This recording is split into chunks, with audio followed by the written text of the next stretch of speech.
To adjust your minimum study time block setting, click the three-dot menu in the bottom left corner of your screen and click to adjust your study time. Shovel identifies your free time as your available study time. However, some blocks of time are simply too small to use for studying. But every student is different. By setting your minimum study time block, you can tell Shovel which block you would still consider to be study time and which block is wasted time.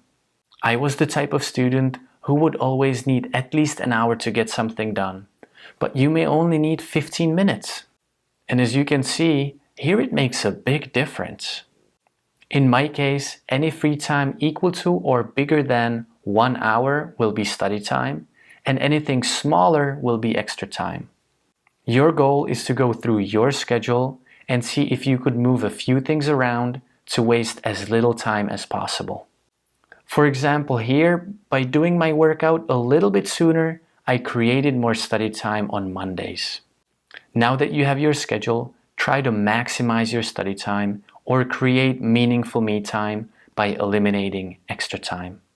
I hope you find this helpful and keep digging.